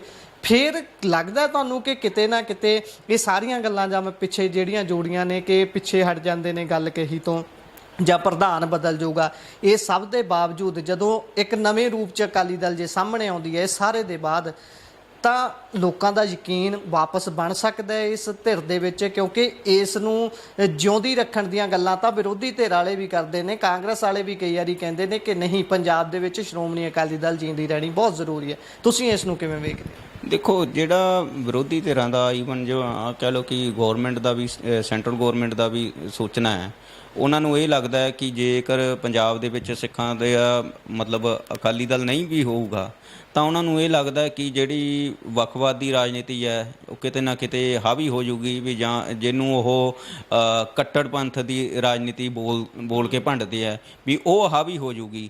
ਈਵਨ ਜਿਹੜੇ ਹੁਣ ਲੋਕ ਸਭਾ ਚੋਣਾਂ ਦੇ ਵਿੱਚ ਜੋ ਆਪਾਂ ਕਹਿੰਦੇ ਹਾਂ ਕਿ ਖਡੂਰ ਸਾਹਿਬ ਦਾ ਨਤੀਜਾ ਆਇਆ ਹੈ ਜਾਂ ਫਰੀਦਕੋਟ ਸੀਟ ਦਾ ਨਤੀਜਾ ਆਇਆ ਹੈ, ਉਹਦੇ ਤੋਂ ਵੀ ਕਿਤੇ ਨਾ ਕਿਤੇ ਸਰਕਾਰਾਂ ਤੇ ਜਿਹੜੀਆਂ ਸੈਂਟਰਲਾਈਜ਼ ਪਾਰਟੀਆਂ ਡਰੀਆਂ ਹੋਈਆਂ ਹਨ। ਉਹਨਾਂ ਨੂੰ ਲੱਗਦਾ ਹੈ ਕਿ ਜਦੋਂ ਅਕਾਲੀ ਦਲ ਪੂਰੀ ਤਰ੍ਹਾਂ ਸਪੇਸ ਗਵਾ ਦੇਊਗਾ ਤਾਂ ਕਿਤੇ ਨਾ ਕਿਤੇ ਵੀ ਜਿਹੜੀ ਸਿੱਖਾਂ ਦਾ ਇੱਕ ਵੱਡਾ ਤਬਕਾ ਉਸ ਪਾਸੇ ਨੂੰ ਚਲਾ ਜਾਊਗਾ। ਸੋ ਇਸ ਕਰਕੇ ਇਹਨਾਂ ਸਰਕਾਰਾਂ ਤੇ ਕੇਂਦਰੀ ਧਿਰਾਂ ਦੇ ਵਿੱਚ ਤਾਂ ਡਰ ਪਿਆ ਹੀ ਹੋਇਆ।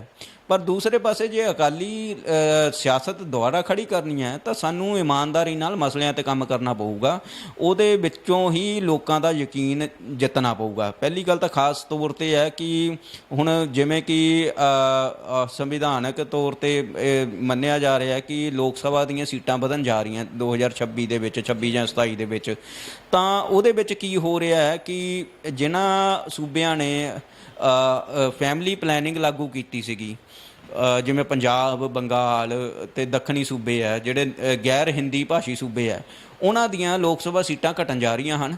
ਦੂਸਰੇ ਪਾਸੇ ਜਿਹੜਾ ਇਹ ਕਹਿੰਦੇ ਆ ਕਿ ਆਬਾਦੀ ਵਾਧਾ ਦਰ ਨੂੰ ਕੰਟਰੋਲ ਕਰਨ 'ਚ ਅਸਫਲ ਰਹੇ ਆ ਹਿੰਦੀ ਬੈਲਟ, ਉਹਨਾਂ ਦੀਆਂ ਸੀਟਾਂ ਵੱਧ ਰਹੀਆਂ ਹਨ। ਬਿਹਾਰ ਲਾ ਲਈ ਹੈ। ਬਿਲਕੁਲ ਬਿਲਕੁਲ। ਉਹਦੇ ਨਾਲ ਕੀ ਹੋ ਰਿਹਾ ਕਿ ਜਿਹੜੀ ਹਿੰਦੂਤਵਾਦੀ ਪੋਲੀਟਿਕਸ ਆ ਰਹੀ ਹੈ, ਉਹਨਾਂ ਨੂੰ ਗੈਰ ਹਿੰਦੀ ਰਾਜਾਂ 'ਤੇ ਨਿਰਭਰ ਰਹਿਣ ਦੀ ਕੋਈ ਜ਼ਰੂਰਤ ਨਹੀਂ ਪਵੇਗੀ। ਅਤੇ ਇਹਦੇ ਖਿਲਾਫ ਦੱਖਣ ਦੇ ਵਿੱਚ ਤਾਂ ਲਾਮਬੰਦੀ ਹੋ ਰਹੀ ਹੈ, ਅਤੇ ਪਰ ਆਪਾਂ ਦੇਖਦੇ ਹਾਂ ਕਿ ਜਦ ਪੰਜਾਬ ਦੇ ਵਿੱਚ ਜਾਂ ਅਕਾਲੀ ਖਿਆਲ ਦੇ ਵਿੱਚ ਇਹੋ ਜਿਹੀ ਗੱਲ ਚੱਲ ਰਹੀ ਹੈ ਤਾਂ ਮੈਨੂੰ ਲੱਗਦਾ ਵੀ ਨਿਰਾਸ਼ਾ ਹੀ ਹੋ ਰਹੀ ਹੈ ਅਤੇ ਕੋਈ ਸੀਰੀਅਸ ਕੰਮ ਨਹੀਂ ਦਿਖ ਰਿਹਾ। ਸੋ ਉਸ ਤੋਂ ਇਲਾਵਾ ਵੀ ਜਿੱਦਾਂ ਸਾਡੇ ਪਾਣੀ ਦੇ ਮਸਲੇ ਹਨ, ਵੀ ਉਹਦੇ 'ਤੇ ਵੀ ਪੰਜਾਬ ਸਰਕਾਰ ਸਰੈਂਡਰ ਕਰ ਰਹੀ ਹੈ, ਜਾਂ ਦੂਜਾ ਦੇਖ ਲਈਏ ਕਿ ਪੰਜਾਬ 'ਚ ਇੰਨੇ ਜ਼ਿਆਦਾ ਮਸਲੇ ਹੋਏ ਹਨ, ਕਿਤੇ ਵੀ ਅਸੀਂ ਦੇਖਦੇ ਹਾਂ ਕਿ ਇੱਕ ਵਿਰੋਧੀ ਧਿਰ ਦੇ ਤੌਰ 'ਤੇ ਅਕਾਲੀ ਲੀਡਰਸ਼ਿਪ ਦਿਸੀ ਨਹੀਂ, ਜਾਂ ਆਪਣੇ ਆਪ 'ਚ ਹੀ ਉਲਝੇ ਹੋਏ ਨਾ। ਆਪਾਂ ਬਾਈ ਦੇਖਦੇ ਹਾਂ ਜਦੋਂ ਸਥਿਤੀ ਉਹਨਾਂ ਦੀ, ਉਹ ਆਪਣੇ ਆਪ 'ਚ ਹੀ ਉਲਝੇ ਹੋਏ ਨੇ। ਹਾਲੇ ਤੱਕ ਉਹਨਾਂ ਦਾ ਆਪਣਾ ਤਾਣਾ ਨਹੀਂ ਸਿੱਧਾ ਹੋ ਰਿਹਾ। ਉਹ ਪੰਜਾਬ ਦੀ ਜਾਂ ਪੰਜਾਬ ਦੇ ਹੱਕਾਂ ਦੀ ਗੱਲ ਕਿੱਥੇ ਕਰਨਗੇ? ਤੁਸੀਂ ਗੱਲ ਕੀਤੀ ਹੈ, ਆਪਣਾ ਹੁਣ ਮੁੱਦਾ ਥੋੜ੍ਹਾ ਜਿਹਾ ਹੋਰ ਪਾਸੇ ਨੂੰ ਚੱਲ ਜੂਗਾ। ਫੈਡਰਲਿਜ਼ਮ ਦੀ, ਫੈਡਰਲ ਢਾਂਚੇ ਦੀ ਗੱਲ ਕਰਦੇ ਹਾਂ, ਉਸ ਦੇ ਲਈ ਆਵਾਜ਼ ਬੁਲੰਦ ਕਰਨ ਦੀ ਗੱਲ ਕਰਦੇ ਹਾਂ। ਬੇਸ਼ੱਕ ਉਹ ਸੱਤਾ ਧਿਰ ਪਾਰਟੀ ਹੋਵੇ, ਬੇਸ਼ੱਕ ਕਾਂਗਰਸ ਹੋਵੇ, ਬੇਸ਼ੱਕ ਉਹ ਅਕਾਲੀ ਦਲ ਹੋਵੇ, ਉਹਨਾਂ ਦੇ ਵੱਲੋਂ 1 ਜੁਲਾਈ ਤੋਂ ਲਾਗੂ ਹੋਏ ਕਾਨੂੰਨਾਂ ਦੇ ਉੱਪਰ ਕੋਈ ਮੂੰਹ ਨਹੀਂ ਖੋਲ੍ਹਿਆ ਗਿਆ। ਬੋਲੇ ਕੌਣ? ਸਾਊਥ ਦੀਆਂ ਸਟੇਟਾਂ ਬੋਲੀਆਂ। ਪੰਜਾਬ ਦੇ ਪਾਣੀਆਂ ਦੇ ਉੱਪਰ ਡਟ ਕੇ ਗੱਲ ਕਰਨ ਦੀ ਲੋੜ ਹੈ। ਉੱਥੇ ਲਗਾਤਾਰ ਤੁਸੀਂ ਵੀ ਦੱਸਿਆ ਕਿ ਪੰਜਾਬ ਸਰਕਾਰ ਸਰੈਂਡਰ ਕਰ ਰਹੀ ਹੈ। ਪੰਜਾਬ ਨੂੰ ਵੱਧ ਹੱਕਾਂ ਦੀ ਗੱਲ ਹੁਣ ਨਿਤਿਸ਼ ਤੇ ਨਾਇਡੂ ਹੋਣੀ ਨੇ, ਉਹ ਬੇਸ਼ੱਕ ਸੱਤਾਧਾਰੀ ਹੋਣ, ਸੱਤਾ ਦੇ ਵਿੱਚ ਉਹਨਾਂ ਦਾ ਸ਼ੇਅਰ ਹੋਣ ਦੇ ਕਰਕੇ ਉਹਨਾਂ ਨੂੰ ਵੱਧ ਅਧਿਕਾਰ ਮਿਲੇ, ਵੱਧ ਪੈਸਾ ਮਿਲਿਆ, ਪਰ ਪੰਜਾਬ ਸਰਕਾਰ ਵੀ ਇਹ ਲੈ ਸਕਦੀ ਹੈ, ਪਰ ਨਹੀਂ ਕੰਮ ਕਰ ਰਹੇ ਇਸ 'ਤੇ। ਜਦੋਂ ਇਹ ਸਾਰੀਆਂ ਚੀਜ਼ਾਂ ਦੇਖਦੇ ਹਾਂ, ਫਿਰ ਸੱਤਾਧਾਰੀ ਦਾ ਵੀ ਵਿੱਚ ਹੀ ਲੈ ਲਓ ਅਤੇ ਅਕਾਲੀ ਦਲ ਨੂੰ ਵੀ ਲੈ ਲਓ। ਜਿਹੜੀ ਫੈਡਰਲ ਢਾਂਚੇ ਦੀ ਗੱਲ ਕਰਦੀ ਰਹੀ ਹੈ, ਜਦੋਂ ਐਮਰਜੈਂਸੀ ਲੱਗਦੀ ਸੀ ਉੱਥੇ ਹਜ਼ਾਰਾਂ ਲੱਖਾਂ ਦੀ ਗਿਣਤੀ 'ਚ ਗ੍ਰਿਫਤਾਰੀਆਂ ਦਿੰਦੇ ਰਹੇ ਹਾਂ ਅਸੀਂ, ਵੱਡੀ ਗਿਣਤੀ ਦੇ ਵਿੱਚ। ਉਹੀ ਧਿਰ ਅੱਜ ਫੈਡਰਲਿਜ਼ਮ ਤੇ ਇਸ ਤਰੀਕੇ ਨਾਲ ਹਥਿਆਰ ਸੁੱਟ ਜਾਵੇ, ਸਰੈਂਡਰ ਕਰ ਜਾਵੇ, ਇਹ ਸਾਰੀਆਂ ਸਥਿਤੀਆਂ ਨੂੰ ਵੀ ਜ਼ਿੰਮੇਵਾਰ ਨਾਲ ਹੀ ਮੰਨਦੇ ਹੋ। ਬਾਕੀ ਪੰਥਕ ਢਾਤਾ ਲੱਗੀ ਹੈ, ਪਰ ਇਹਨਾਂ ਤੋਂ ਜਦੋਂ ਪਿੱਛੇ ਹਟ ਜਾਂਦੇ ਆ, ਆਮ ਲੋਕਾਂ ਦਾ ਨੁਕਸਾਨ ਤਾਂ ਹੁੰਦਾ ਹੀ ਹੈ, ਪਾਰਟੀ ਦਾ ਨੁਕਸਾਨ ਤੁਸੀਂ ਕਿੰਨਾ ਕੁ ਮੰਨਦੇ ਹੋ ਜਦੋਂ ਇਹਨਾਂ ਸਾਰੀਆਂ ਚੀਜ਼ਾਂ ਤੋਂ ਹੱਥ ਧੋ ਕੇ ਅਸੀਂ ਪਿੱਛੇ ਹੋ ਜਾਂਦੇ ਹਾਂ? ਦੇਖੋ, ਅਸਲ 'ਚ ਕੀ ਹੈ ਵੀ ਜਦੋਂ ਆਪਾਂ ਰਾਜਨੀਤੀ ਕਰਦੇ ਹਾਂ, ਰਾਜਨੀਤੀ ਜਿਹੜੀ ਖੜੀ ਹੁੰਦੀ ਹੈ ਸੰਘਰਸ਼ 'ਚੋਂ ਖੜੀ ਹੁੰਦੀ ਹੈ। ਆਪਣੇ ਲੋਕਾਂ ਦੇ ਲਈ ਸੰਘਰਸ਼ 'ਚ ਆਪਾਂ ਕੀ ਪ੍ਰਾਪਤੀ ਕੀਤੀ ਜਾਂ ਆਪਾਂ ਕਿੰਨਾ ਕੁ ਡਟ ਕੇ ਸੰਘਰਸ਼ ਕੀਤਾ। ਹੁਣ ਪਿੱਛੇ ਜਿਹੇ ਇੱਕ ਕਾਂਗਰਸੀ ਲੀਡਰ ਨੇ ਬਹੁਤ ਸੋਹਣੀ ਗੱਲ ਕਹੀ ਸੀ ਵੀ ਜੇ ਵੀ ਕਾਂਗਰਸ ਲਗਾਤਾਰ ਸੱਤਾ ਤੋਂ ਬਾਹਰ ਕਾਹਤੇ ਹੈ, ਤਾਂ ਉਹਨੇ ਕਿਹਾ ਸੀਗਾ ਵੀ ਅਸੀਂ ਨਾ ਲੜਨਾ ਭੁੱਲ ਗਏ ਜਾਂ ਸੜਕਾਂ 'ਤੇ ਉਤਰਨਾ ਭੁੱਲ ਗਏ। ਸੋ ਗੱਲ ਇਹ ਹਰੇਕ ਪਾਰਟੀ 'ਤੇ ਲਾਗੂ ਹੁੰਦੀ ਹੈ ਵੀ ਜਿਹੜੀ ਪਾਰਟੀ ਸੰਘਰਸ਼ ਕਰਨਾ ਭੁੱਲ ਜਾਂਦੀ ਹੈ ਜਾਂ ਲੜਨਾ ਭੁੱਲ ਜਾਂਦੀ ਹੈ ਤਾਂ ਉਹ ਆਪਣੀ ਰਾਜਨੀਤਿਕ ਜ਼ਮੀਨ ਗਵਾ ਲੈਂਦੀ ਹੈ। ਅਤੇ ਅੱਜ ਦੇ ਦੌਰ ਦੇ ਵਿੱਚ ਆਪਾਂ ਦੇਖਦੇ ਹਾਂ ਵੀ ਅਕਾਲੀ ਦਲ ਨੂੰ ਸੱਤਾ ਤੋਂ ਬਾਹਰ ਹੋਏ 7 ਸਾਲ ਤੋਂ ਵੱਧ ਦਾ ਸਮਾਂ ਹੋ ਗਿਆ ਅਤੇ ਕਿਤੇ ਵੀ ਇਹਨਾਂ ਨੇ ਗੰਭੀਰਤਾ ਨਾਲ ਪੰਜਾਬ ਦੇ ਮਸਲਿਆਂ 'ਤੇ ਉਤਰਦੇ ਹੋਏ ਕੋਈ ਸੰਘਰਸ਼ ਨਹੀਂ ਕੀਤਾ। ਕਿਸੇ ਵੀ ਵੱਡਾ ਮੋਰਚਾ ਨਹੀਂ, ਕੋਈ ਮੋਰਚਾ ਨਹੀਂ ਲਗਾਇਆ। ਤੁਸੀਂ ਇਹ ਦੇਖ ਲਓ ਵੀ ਮੱਤੇ ਆੜੇ ਦਾ ਮੋਰਚਾ ਜਿਹੜਾ ਆਮ ਲੋਕਾਂ ਨੇ ਜਿੱਤਿਆ, ਉਹਦਾ ਕੋਈ ਪੋਲੀਟੀਕਲ ਪਾਰਟੀ ਨਹੀਂ ਸੀਗੀ।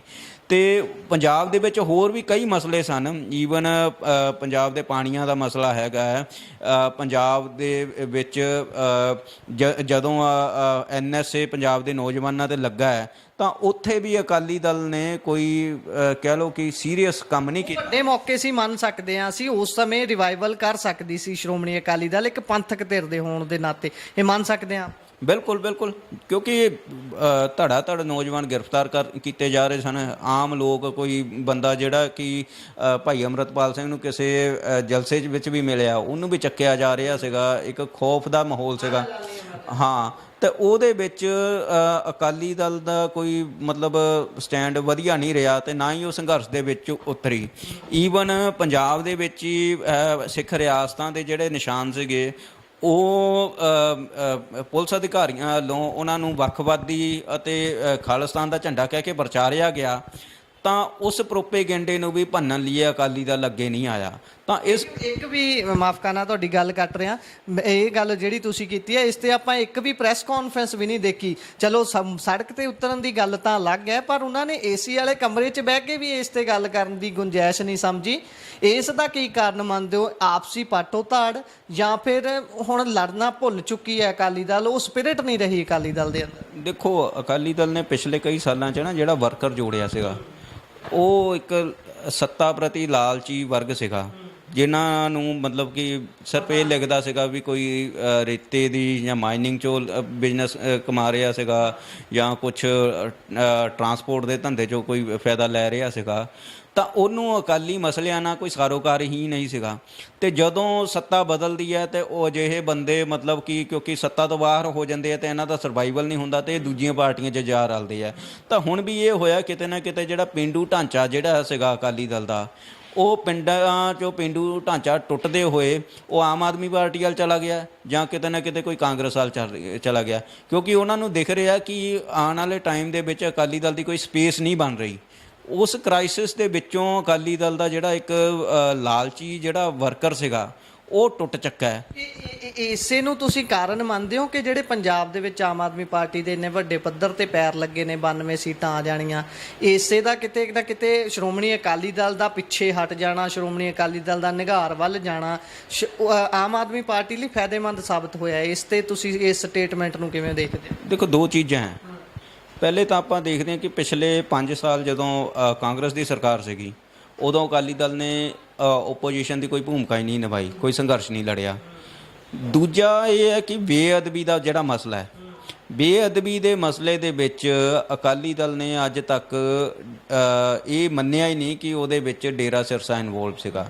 ਇਹ ਕਿਤੇ ਨਾ ਕਿਤੇ ਆਪਾਂ ਅੱਜ ਵੀ ਮੰਨਦੇ ਹਾਂ ਕਿ ਅਕਾਲੀ ਦਲ ਦਾ ਬੇਅਦਬੀ ਦੇ ਵਿੱਚ ਕੋਈ ਭੂਮਿਕਾ ਨਹੀਂ ਹੈ, ਪਰ ਅਕਾਲੀ ਦਲ ਦੇ ਰਾਜ ਦੇ ਵਿੱਚ ਵਿਰੋਧ ਕਰ ਰਹੇ ਜਾਂ ਕਹਿ ਲਓ ਕਿ ਰੋਸ ਪ੍ਰਦਰਸ਼ਨ ਕਰ ਰਹੇ ਸਿੱਖ ਸੰਗਤ 'ਤੇ ਗੋਲੀ ਚੱਲੀ ਅਤੇ ਮੁੜ ਕੇ ਜਿਹੜੇ ਲੋਕ ਬੇਅਦਬੀ 'ਚ ਦੋਸ਼ੀ ਸਨ ਉਹਨਾਂ ਦਾ ਵੀ ਕਿਤੇ ਨਾ ਕਿਤੇ ਅਕਾਲੀ ਦਲ ਨੇ ਕਹਿ ਲਓ ਕਿ ਲੁਕਵੇਂ ਢੰਗ ਉਹਨਾਂ ਨੂੰ ਬਚਾਇਆ, ਜਿਸ ਕਰਕੇ ਜਿਹੜਾ ਆਮ ਸਿੱਖ ਸੀਗਾ ਉਹ ਇਹਨਾਂ ਤੋਂ ਨਿਰਾਸ਼ ਸੀਗਾ ਅਤੇ ਉਹ ਜਿਹਦੇ ਵਿੱਚ ਥੋੜ੍ਹਾ ਜਿਹਾ ਪੰਥਕ ਤੱਤ ਸੀਗਾ ਉਹ ਇਹਨਾਂ ਤੋਂ ਟੁੱਟ ਕੇ ਉਹ ਦੂਜੀਆਂ ਪਾਰਟੀਆਂ ਵੱਲ ਚਲਾ ਗਿਆ।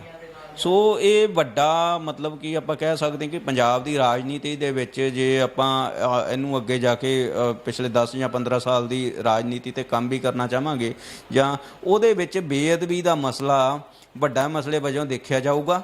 ਤੇ ਉਹਦੇ ਵਿੱਚ ਇਹ ਵੀ ਮਤਲਬ ਵਿਚਾਰਨ ਦੀ ਗੱਲ ਹੋਵੇਗੀ ਕਿ ਕਿਤੇ ਨਾ ਕਿਤੇ ਅਕਾਲੀ ਦਲ ਦੀ ਕੁਛ ਲੀਡਰਸ਼ਿਪ ਦਾ ਈਵਨ ਜਿਹੜੇ ਬਾਗੀ ਧੜੇ ਦੇ ਲੋਕ ਵੀ ਹਨ ਇਹਨਾਂ ਦੀ ਵੀ ਇਨਵੋਲਵਮੈਂਟ ਜਿਹੜੀ ਹੈ ਡੇਰਾ ਪ੍ਰੇਮੀਆਂ ਦੇ ਨੂੰ ਕਿਤੇ ਨਾ ਕਿਤੇ ਬਚਾਉਣ ਦੇ ਵਿੱਚ ਲੱਗੀ ਰਹੀ ਹੈ। ਤੁਸੀਂ ਅੱਜ ਵੀ ਦੇਖ ਲਓ ਕਿ ਮੋੜ ਬੰਬ ਧਮਾਕਾ ਹੋਇਆ, ਉਹਦੀ ਗੱਲ ਹੀ ਨਹੀਂ ਕੋਈ ਕਰਦਾ, ਕੋਈ ਪਾਰਟੀ ਨਹੀਂ ਗੱਲ ਕਰ ਰਹੀ। ਉਹ ਦੇਖੋ ਵੀ RDX ਉਹਦੇ ਵਿੱਚ ਵਰਤਿਆ ਗਿਆ, ਡੇਰੇ ਤੋਂ RDX ਆਇਆ, ਡੇਰੇ ਤੋਂ ਕਾਰ ਆਈ ਹੈ, ਸਭ ਕੁਝ ਹੈ, ਪਰ ਅੱਜ ਦੀ ਡੇਟ ਵਿੱਚ ਕੋਈ ਪੋਲੀਟੀਕਲ ਪਾਰਟੀ ਪੰਜਾਬ ਦੀ ਇਸ ਬਾਰੇ ਗੱਲ ਹੀ ਨਹੀਂ ਕਰ ਰਹੀ। ਤੇ ਮਤਲਬ ਉਹ ਜਿਹੜੇ ਲੋਕ ਬੇਦੋਸ਼ੇ ਲੋਕ ਮਾਰੇ ਗਏ ਆ ਉਹਨਾਂ ਨਾਲ ਇਨਸਾਫ ਦੀ ਗੱਲ ਜਿਹੜੀ ਕਰਨੀ ਬਣਦੀ ਸੀਗੀ ਉਹ ਕੋਈ ਧਿਰ ਨਹੀਂ ਕਰ ਰਹੀ, ਸੱਤਾਧਾਰੀ ਧਿਰ ਵੀ ਨਹੀਂ ਕਰ ਰਹੀ, ਬਿਲਕੁਲ ਬਿਲਕੁਲ ਨਹੀਂ ਕਰ ਰਹੀ। ਹੁਣ ਬਾਈ ਅੰਤ ਦੇ ਵਿੱਚ ਸਵਾਲ ਕਰਦਾ ਹੈ, ਪੁਰਾਤਨ ਸਮੇਂ ਦੀ ਗੱਲ ਕਰ ਲੈਂਦੇ ਆ, ਉਸ ਸਮੇਂ ਦੀ ਗੱਲ ਕਰ ਲੈਂਦੇ ਆ ਜਦੋਂ ਕਿਹਾ ਜਾਂਦਾ ਹੈ ਕਿ ਸਿੱਖਾਂ ਦਾ ਸੁਨਹਿਰੀ ਸਮਾਂ ਸੀ ਉਹ ਸਭ ਤੋਂ, ਜਦੋਂ ਮਹਾਰਾਜਾ ਰਣਜੀਤ ਸਿੰਘ ਦਾ ਰਾਜ ਸੀ। ਉਹਨਾਂ ਨੇ ਵੀ ਅਕਾਲ ਤਖਤ ਸਾਹਿਬ ਨੂੰ ਸੁਪਰੀਮ ਪਾਵਰ ਮੰਨਦਿਆਂ ਹੋਇਆਂ ਨੀਵੇਂ ਹੋ ਕੇ ਸਜ਼ਾ ਸਵੀਕਾਰ ਕੀਤੀ। ਇੱਕ ਉਹ ਦੌਰ ਸੀ, ਇੱਕ ਅੱਜ ਦਾ ਦੌਰ ਹੈ ਕਿ ਟਿੱਚ ਜਾਣਿਆ ਜਾ ਰਿਹਾ ਹੈ, ਬਹੁਤ ਨੀਵਾਂ ਸ਼ਬਦ ਹੈ ਪਰ ਵਰਤਣਾ ਪੈ ਰਿਹਾ ਕਿਉਂਕਿ ਇਹ ਅਜਿਹਾ ਹੀ ਹੋ ਰਿਹਾ ਹੈ, ਐਂ ਵਰਤਿਆ ਜਾ ਰਿਹਾ ਹੈ। ਜਦੋਂ ਕੰਪੈਰੀਜ਼ਨ ਨਹੀਂ ਕੀਤਾ ਜਾ ਸਕਦਾ ਅਸੀਂ ਮੰਨਦੇ ਹਾਂ, ਪਰ ਇਹ ਦੋਨੋਂ ਚੀਜ਼ਾਂ ਨੂੰ ਜਦੋਂ ਦੇਖਦੇ ਹਾਂ ਨਿਘਾਰ ਦੀ ਸਥਿਤੀ ਜਿਹੜੀ ਬਣੀ ਹੋਈ ਹੈ ਉਹ ਸਮੇਂ ਨੂੰ ਯਾਦ ਕਰਦਿਆਂ ਅੱਜ ਦੇ ਸਮੇਂ ਨੂੰ ਯਾਦ ਕਰਦਿਆਂ ਸਿੱਖ ਸੰਗਤਾਂ ਦੇ ਮਨਾਂ ਦੇ ਵਿੱਚ ਕਿਹੋ ਜਿਹਾ ਉਬਾਲ ਆਉਂਦਾ ਹੋਊਗਾ ਵੀ ਯਾਰ ਇਹ ਅਕਾਲ ਤਖਤ ਸਾਹਿਬ ਹੈ, ਇਹ ਸਾਡੀ ਸੁਪਰੀਮ ਅਥਾਰਟੀ ਹੈ ਜਿੱਥੇ ਅਸੀਂ ਨੀਵੇਂ ਹੋ ਕੇ ਆਪਣੀ ਕੀਤੀ ਹੋਈ ਬਜਰ ਤੋਂ ਬਜਰ ਗ੍ਰਹਿਤ ਵੀ ਜਿਹੜੀ ਗਲਤੀ ਕੀਤੀ ਹੈ ਉਸ ਦੇ ਲਈ ਝੁਕ ਸਕਦੇ ਹਾਂ। ਸਾਨੂੰ ਪੰਥ 'ਚੋਂ ਛੇਕਿਆ ਜਾਵੇ ਉਹ ਵੀ ਸਾਨੂੰ ਸਵੀਕਾਰ ਕਰਨਾ ਪਊਗਾ। ਪਰ ਅੱਜ ਦੇ ਸਮੇਂ ਤੇ ਉਸੇ ਸਮੇਂ ਨੂੰ ਜਦੋਂ ਕੰਪੈਰੀਜ਼ਨ ਕਰਦੇ ਆ ਤਾਂ ਕੀ ਮਨ ਦੇ ਵਿੱਚ ਬਲਬਲੇ ਸਭ ਤੋਂ ਵੱਡੀਆਂ ਜੇ ਪਿਨ ਪੁਆਇੰਟ ਕਰਨੇ ਹੋਣ ਤਾਂ ਕੀ ਮਨ 'ਚ ਆਉਂਦਾ ਹੈ? ਦੇਖੋ ਮਹਾਰਾਜਾ ਰਣਜੀਤ ਸਿੰਘ ਬਾਰੇ ਇੱਕ ਗੱਲ ਤਾਂ ਇਹ ਵੀ ਹੈ ਨਾ ਕਿ ਉਹ ਪੜ੍ਹਾਈ ਲਿਖਾਈ ਪੱਖੋਂ ਅਨਪੜ੍ਹ ਸੀ ਪਰ ਸਿਧਾਂਤਕ ਸਮਝ ਸੀਗੀ, ਨੈਤਿਕ ਤੌਰ 'ਤੇ ਉਹਨਾਂ ਨੂੰ ਸਮਝ ਸੀਗੀ, ਉਹਨਾਂ ਨੂੰ ਪੰਥਕ ਅਦਾਰਿਆਂ ਦਾ, ਪੰਥ ਦੇ ਜਥੇਦਾਰ ਦਾ, ਪੰਥਕ ਸੰਸਥਾਵਾਂ ਦਾ ਸਤਿਕਾਰ ਸੀਗਾ। ਉਸ ਸਤਿਕਾਰ ਦੇ ਵਜੋਂ ਹੀ ਉਹਨਾਂ ਨੇ ਸਜ਼ਾ ਵੀ ਪ੍ਰਵਾਨ ਕਰ ਲਈ, ਨਿਮਾਣੇ ਹੋ ਕੇ ਉਹ ਅਕਾਲ ਤਖਤ ਸਾਹਿਬ 'ਤੇ ਆਏ ਵੀ ਸਨ। ਅਤੇ ਦੂਜੇ ਪਾਸੇ ਜਿਹੜਾ ਅਜੋਕੇ ਦੌਰ ਦੇ ਵਿੱਚ ਜਿਹੜੀ ਦੇਖਦੇ ਹਾਂ ਕਿ ਸਿੱਖ ਸਿਆਸਤ ਦੇ ਜਿਹੜੇ ਲੰਬੜਦਾਰ ਹੈ ਉਹਨਾਂ ਵਿੱਚ ਹੰਕਾਰ ਹੀ ਇੰਨਾ ਜ਼ਿਆਦਾ ਹੋ ਗਿਆ ਕਿ ਉਹ ਆਪਣੇ ਆਪ ਨੂੰ ਹੀ ਸੁਪਰੀਮ ਮੰਨਣ ਲੱਗ ਗਏ ਆ। ਇੱਥੋਂ ਤੱਕ ਕਿ ਤਖਤਾਂ ਦੇ ਜਥੇਦਾਰਾਂ ਨੂੰ ਘਰੇ ਸੱਦ ਕੇ ਫੈਸਲੇ ਕਰਾ ਲੈਂਦੇ ਨੇ ਵੀ ਫਲਾਣੇ ਬੰਦੇ ਨੂੰ ਮਾਫੀ ਦੇਣੀ। ਦੇਖੋ ਸਿੱਖ ਸਿਧਾਂਤ ਦੇ ਵਿੱਚ ਧਰਮ ਉੱਪਰ ਹੈ, ਰਾਜਨੀਤੀ ਹੇਠਾਂ ਹੈ। ਹੁਣ ਜਦੋਂ ਆਪਾਂ ਰਾਜਨੀਤੀ ਨੂੰ ਧਰਮ ਤੋਂ ਉੱਪਰ ਰੱਖ ਦੇਵਾਂਗੇ ਤਾਂ ਮੈਨੂੰ ਲੱਗਦਾ ਵੀ ਸਾਡੀ ਸਿਆਸਤ ਗਰਕ ਜਾਵੇਗੀ। ਅਤੇ ਗਰਕੀ ਹੋਈ ਸਿਆਸਤ ਦੇ ਵਿੱਚੋਂ ਹੀ ਇਹ ਸਭ ਜੋ ਆਪਾਂ ਅੱਜ ਦੇ ਦੌਰ ਦੇ ਵਿੱਚ ਦੇਖਦੇ ਹਾਂ ਉਹ ਸਾਹਮਣੇ ਆ ਰਿਹਾ। ਜਿਸ ਦਿਨ ਆਪਾਂ ਧਰਮ ਦੀ ਸਿਆਸਤ ਨੂੰ ਜਾਂ ਆਪਾਂ ਕਹਿ ਲਈਏ ਕਿ ਉਹਦੇ ਵਿੱਚ ਧਰਮ ਦੇ ਪ੍ਰਿੰਸੀਪਲ 'ਤੇ ਖੜੇ ਹੋ ਕੇ ਆਪਾਂ ਮੁੜ ਸਿਆਸਤ ਕਰਾਂਗੇ, ਮੈਨੂੰ ਲੱਗਦਾ ਕਿ ਅਕਾਲੀ ਦਲ ਮੁੜ ਫੇਰ ਸੁਰਜੀਤ ਹੋ ਜਾਊਗਾ। ਹੋ ਸਕਦਾ, ਬਿਲਕੁਲ ਹੋ ਸਕਦਾ, ਪਰ ਉਹਦੇ ਵਿੱਚ ਇਹ ਹੈ ਕਿ ਹੰਕਾਰੀ ਰਾਜਨੀਤੀ ਦਾ, ਨਿੱਜਵਾਦ ਦੀ ਰਾਜਨੀਤੀ ਦਾ, ਜਾਂ ਕਹਿ ਲਓ ਕਿ ਜਿਹੜੀਆਂ ਸੰਸਥਾਵਾਂ ਦਾ ਘਾਣ ਕਰਨ ਵਾਲਾ ਜਿਹੜਾ ਇੱਕ ਚੱਲ ਰਿਹਾ ਦੌਰ, ਇਹ ਖਤਮ ਹੋਣਾ ਚਾਹੀਦਾ। ਜਦੋਂ ਬੰਦਾ ਸੱਚੇ ਮਨ ਨਾਲ ਆ ਕੇ ਪੰਥ ਦੀ ਸਰਪ੍ਰਸਤੀ ਦੇ ਵਿੱਚ ਆ ਕੇ ਆਪਣੀ ਰਾਜਨੀਤੀ ਖੜਾ ਕਰੂਗਾ ਤਾਂ ਮੈਨੂੰ ਲੱਗਦਾ ਕਿ ਸਿੱਖ ਸੰਗਤ ਜਿਹੜੀ ਹੈ ਜਾਂ ਕਹਿ ਲਓ ਕਿ ਪੰਥ ਜਿਹੜਾ ਮਾਫ ਕਰ ਦਿੰਦਾ ਹੈ। ਪੰਥ ਜੀਵੇ ਮੈਂ ਉਜੜਾਊਂ ਵਾਲੀ ਗੱਲ ਜਦੋਂ ਹੋ ਜਾਂਦੀ ਹੈ ਕਿ ਪੰਥ ਨੂੰ ਪਹਿਲੇ ਨੰਬਰ 'ਤੇ ਰੱਖਣਾ।